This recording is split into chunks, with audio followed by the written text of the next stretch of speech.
Hey, welcome to the briefing. What I'm going to cover with you today is this. It only showed up sometimes. That is why the line had to stop guessing. It did not show up every time. That was exactly the problem. A defect that fails the same way every time gives you something solid to work against. You can see the pattern, compare good output against bad output, and start narrowing where the failure enters the process. An intermittent problem does something else.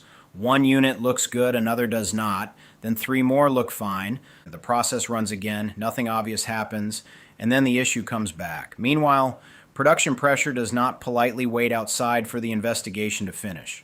The line still has a schedule. Material is committed, operators are on shift. Customer demand is real. Planning wants to know what is going to ship, and quality still has to stand behind whatever leaves the process. So the operation is receiving two signals at the same time. Some of the product is telling you the process can still work. The recurring issue is telling you that you do not yet understand why sometimes it does not. That is where this stops being only a quality problem and becomes a leadership problem. The dangerous question is not simply, can we keep producing? You probably can. The equipment may cycle, operators may build, material may keep moving. But that is not the same question as whether you have enough evidence to know that continuing is responsible. That distinction controls this entire briefing. On August 6th of 2026, Unusual Machines discussed an intermittent quality issue involving one motor SKU during its second quarter earnings call. Based on what the company publicly disclosed, the issue required coordination among its product team, motor production team, and customers while the organization worked to identify the root cause. The company also said it developed remedies to production processes and new quality testing methods intended to eliminate the issue going forward. That is what we know. There are also things we do not know, and I want to keep that boundary clean. The public information does not establish the exact technical failure mode, how many motors were affected, the specific test that first exposed the condition, the detailed production decisions made during the investigation, or exactly how the affected population was bounded. And I am not going to fill those gaps because a cleaner story would be easier to tell. We do not need to. The verified condition is enough. The issue was intermittent. And intermittent failures create a specific kind of false confidence because the process keeps giving you reasons to believe everything may be okay. A unit passes, then another passes, and the line moves. The team starts thinking the problem may have been isolated. Then the condition appears again. Now think about what that does to the read. Intermittent does not mean minor. It means the condition creating the failure may still be hiding inside a process that is capable of producing apparently acceptable output. Intermittent quality problems are harder because normal output can become evidence for the wrong conclusion. 5 units pass and somebody says the issue looks contained. Contained based on what? Apparently 5 passing motors have formed a quality committee and voted the problem closed. Do those passing units actually prove anything about the boundary of the problem? Until you understand that distinction, every successful unit can make the team feel more confident without actually making the decision any stronger. That is where in-depth analysis becomes relevant. In-depth analysis is used when the action path reaches a point where a critical unknown could change the correct move. Not every unknown deserves a stop. Let me make that more precise. Manufacturing does not operate with perfect information. You make decisions every day with uncertainty around equipment behavior, supplier timing, labor availability, process variation, material condition, quality risk, customer requirements, and schedule pressure. If you demanded complete certainty before every action, nothing would leave the plant. That is not discipline. That is paralysis. The standard is whether the unresolved condition can materially change the decision you are about to make. If it cannot, keep moving with the appropriate controls. If it can, pretending the question does not matter because the schedule is tight does not improve decision quality.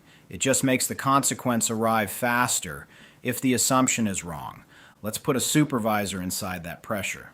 This next situation is illustrative. I am using the verified operating condition from the Unusual Machines disclosure as the anchor, but I am not claiming this is what happened inside that company. You are the production supervisor responsible for a motor assembly area. Demand is high. A customer shipment is approaching. Material has already been committed to the run. Your operators are trained. The line is staffed. Planning built the schedule around expected output, and production control is looking at the remaining quantity, trying to determine whether the shift can still close the gap. Then quality identifies an inconsistent problem in completed motors. Some units show it, some do not. The current process is repeated, several more units appear acceptable, then another unit shows the condition. The line has not stopped itself, that matters. The equipment may still be capable of cycling. Material can still enter, operators can still build. Current checks may still produce passing results. From a throughput perspective, the process still looks alive. From a decision quality perspective, confidence has changed. Production control asks the obvious question, can we continue? Planning wants to know whether the shipment is still achievable. Someone suggests separating the units that show the issue, increasing inspection, and continuing production while the technical investigation proceeds. I understand that response. It is not foolish. In fact, it may turn out to be exactly the right response. If the affected population is clearly bounded and the inspection reliably identifies every exposed unit, additional inspection or controlled segregation may provide enough protection to keep the objective moving. But you do not know that yet. Maybe one component lot is involved. Maybe the condition appears only after a particular operating state. Maybe a supplier characteristic is interacting with the production process in a way nobody expected. Maybe the current inspection reliably finds the problem. Maybe it finds only the obvious failures while motors carrying the same underlying conditions still pass. You do not yet have a controlling answer. And that changes the supervisor's job. The job is not to become the engineer. It is not to personally solve the technical failure. It is not to gather everybody around the line and keep asking for theories until one sounds convincing enough. The supervisor's immediate responsibility is recognizing that the operating decision now depends on something the current read has not established. Can we make another motor? Yes. That is not the hard question. Can we release another motor with confidence that the existing controls identify the condition that matters? Different question, can we continue the run without expanding a population that may later require containment? Different question. Can we treat the failed units as isolated when we have not established what separates an exposed unit from a non-exposed unit? Now we are getting somewhere. That is the decision. This is the leadership trap with intermittent problems. The line produces enough normal output to keep offering reassurance. One passes, another passes, production says maybe the issue is clearing, quality watches the next samples. Someone points out that the failure rate appears small, the shipment window gets tighter, and now the operation starts negotiating with the evidence. Those ideas may all be reasonable under the right condition, but that phrase is carrying the whole decision. Under the right condition. What condition? What has to be true for continued production to be responsible? What has to be true for the current inspection to protect release? What has to be true for a passing unit to mean what the team thinks it means? If you cannot answer those questions because the critical condition is still unknown, the problem is not that your team needs to work harder. The problem is that the current read is insufficient. More effort does not automatically fix that. More samples do not automatically fix it. More meetings certainly do not fix it, and more production can make it worse. You may simply be adding units to a population you will eventually have to understand. Congratulations, the line has achieved vertical integration. It is now producing motors and future containment paperwork at the same time. That is what makes an intermittent issue dangerous. The operation can create exposure while everybody is still debating whether exposure exists. Think through that consequence with me. The line continues. Additional units are assembled. More of them pass. A few more show the condition. Was the issue present only in the latest units, or was it present earlier and simply not detected? Does the current test identify the affected population? Do previously completed motors need another look? Does material need to be segregated? Does the concern follow one lot, one process condition, one machine state, one supplier input, or something the team has not identified yet? Now, production is no longer managing only the motor that showed the failure. Previously completed product has entered the discussion. Rework exposure expands. Scrap exposure can expand. Release confidence gets weaker. Planning starts revising assumptions. Customer-facing teams need a better answer about shipment timing.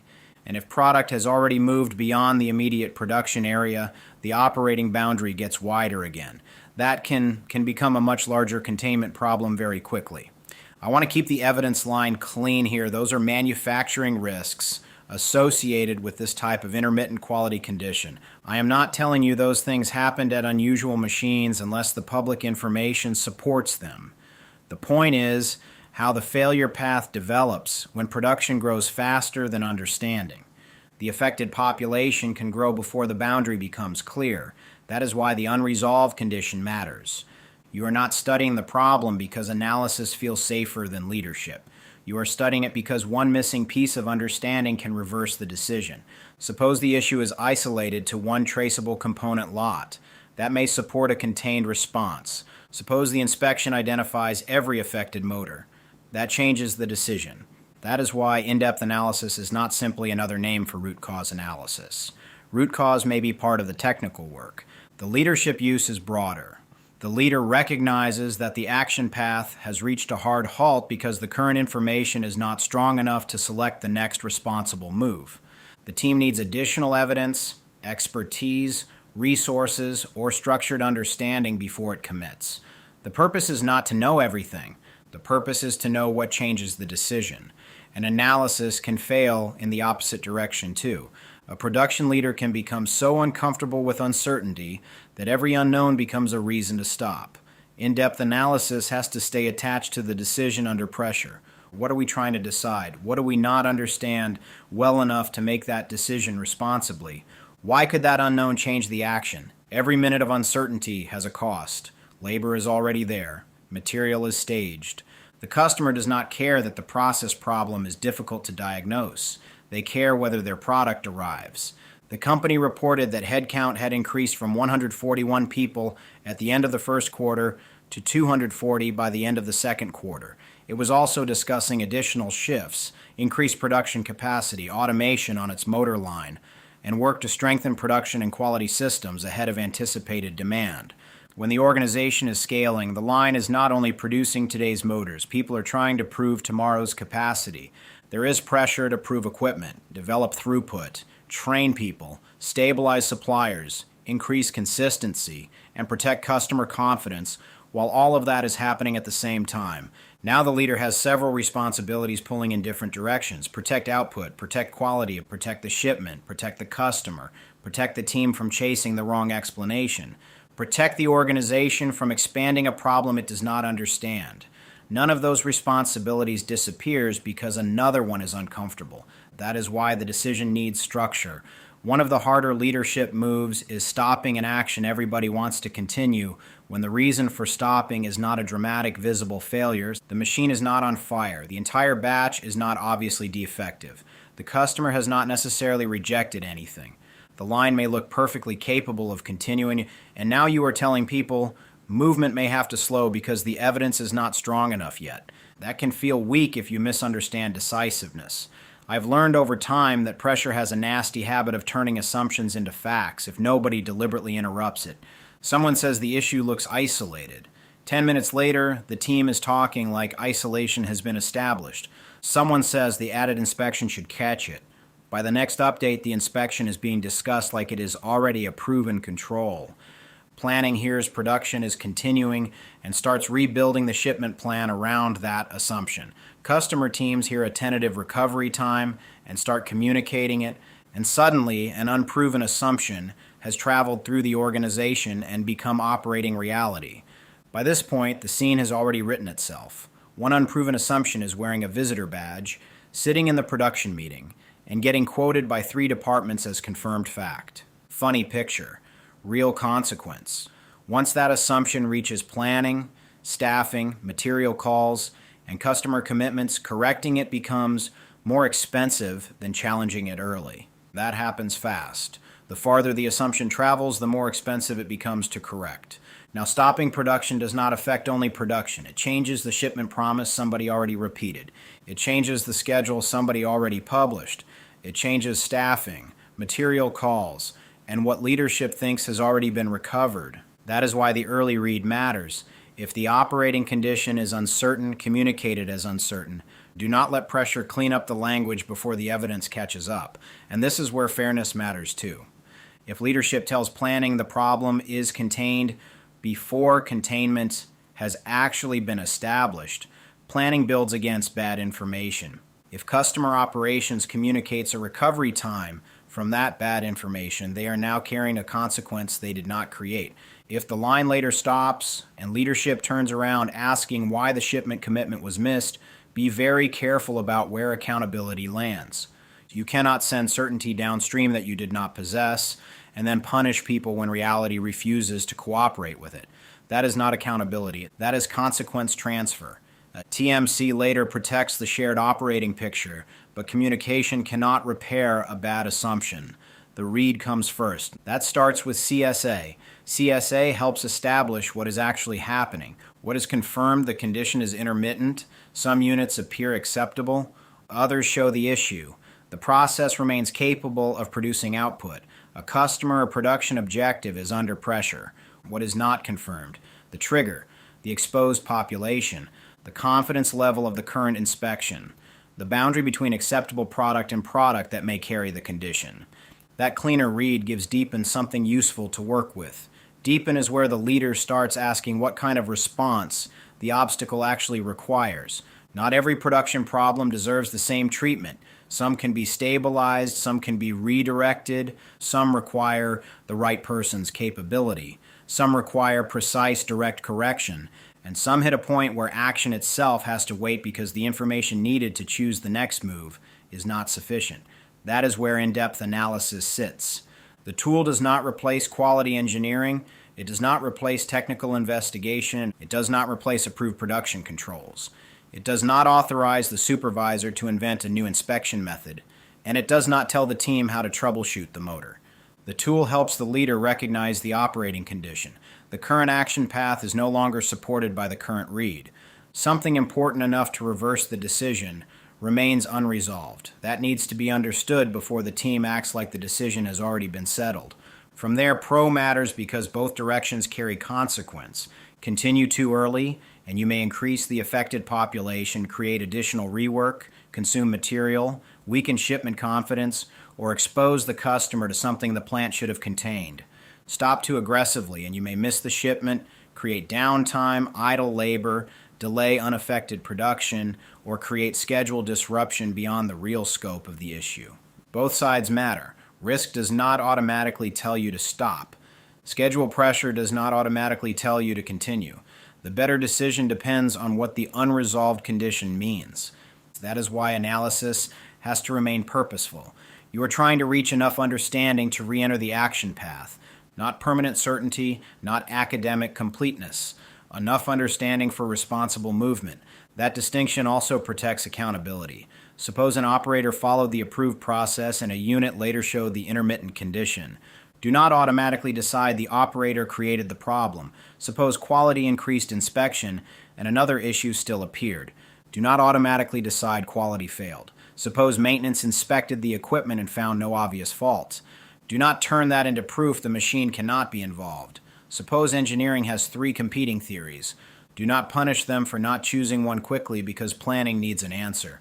Manufacturing problems move through machine, material, method, measurement, setup, environment, workflow, handoffs, and people. Inspect before you assign blame. Leadership has to protect the standard without pretending the evidence is cleaner than it is. Accountability still matters. Absolutely. But accountability has to connect to what someone knew, what authority they had, what standard they were given, what support they had, and what was actually inside their control.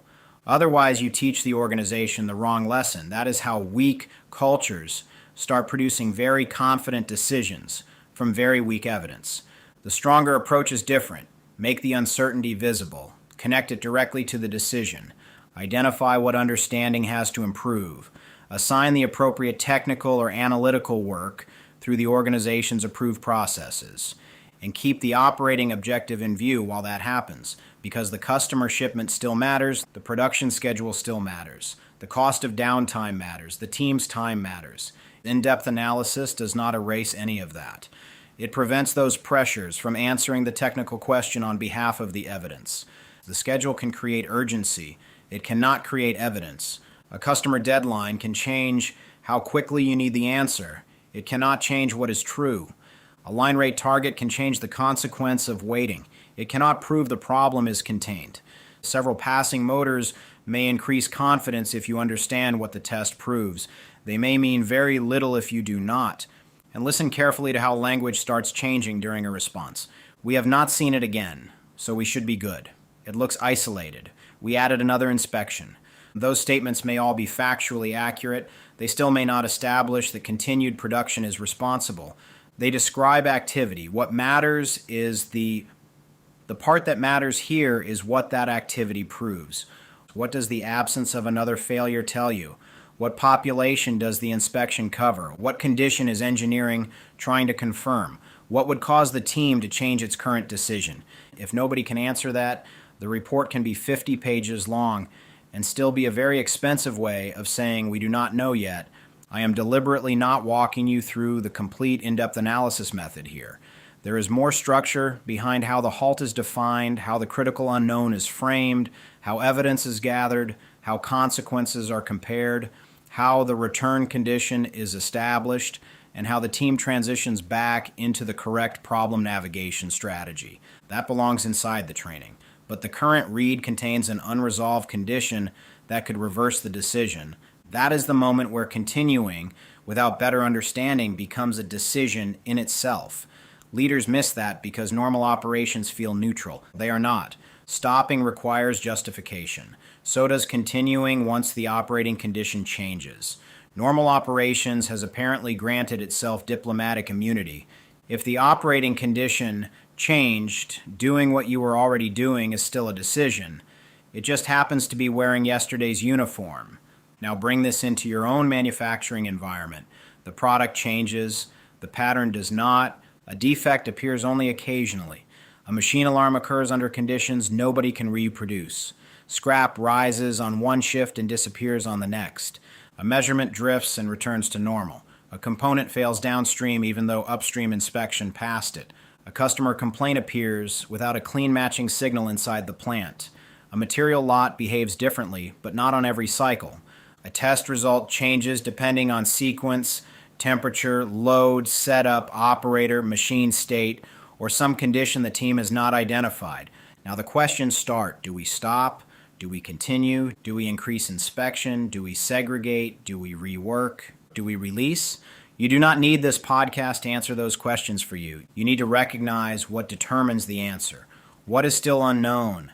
Could that unknown reverse the move you are considering? What are you treating as proven that is still only assumed? What evidence would materially improve the decision? And notice something else.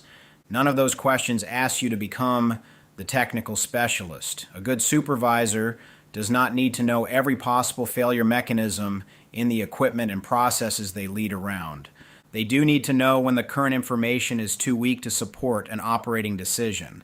They need to protect the operating picture, keep assumptions separate from facts, and make sure schedule pressure does not quietly become a technical conclusion. They need to recognize when the current path has reached its limit. The technical teams still do technical work. Quality still applies quality authority.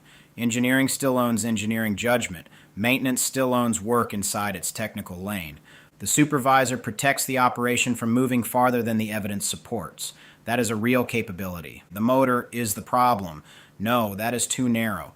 The failed motor is where the problem became visible. The deeper operating problem is what that failure may be telling you about a process whose boundary you do not yet understand. So here's what I want you carrying forward. When an intermittent condition appears, do not ask only whether you can keep producing. Ask what you currently do not understand that could change whether continued production is responsible. Then look at what you are using as proof. Are passing units actually evidence that the process is controlled? Does the current inspection reliably see the condition you are worried about? Has the affected population actually been bounded, or are people talking as though it has? What would have to be true for your current plan to be wrong? You do not need 20 questions. You need the question that can reverse the move. That is where in-depth analysis earns its place. It protects the leader from acting confidently on an incomplete read. It also protects the operation from stopping indefinitely for information that does not matter. The discipline works in both directions. Do not move simply because movement feels decisive. Do not stop simply because uncertainty feels uncomfortable. Understand what the uncertainty means to the decision. Then move with evidence strong enough to support the next action. The line can be physically capable of running, while the decision to run it is still unsupported. More inspection does not automatically help if you do not know whether the inspection can see the problem. Passing product does not define the boundary of a condition you still do not understand. The schedule can create urgency. It cannot create evidence. And if the unresolved condition can reverse the decision, you are not ready to pretend the decision has already been made. That is the leadership read. It did not show up every time, and that was exactly the problem. The normal units created reassurance. The recurring failure created doubt. Your responsibility is not to choose whichever signal feels better under schedule pressure. Your responsibility is to recognize when the difference between those signals has become important enough that the current action path no longer has the support it needs. If the missing variable can change the move, continuing is not decisiveness. It is guessing with production behind it. When you are ready to go deeper with in-depth analysis, go to www.direct-action-system.io/course-directory. Open the course directory, find the course connected to this tool, and deepen and start there. That is where the deeper application belongs. Thanks for listening to the briefing.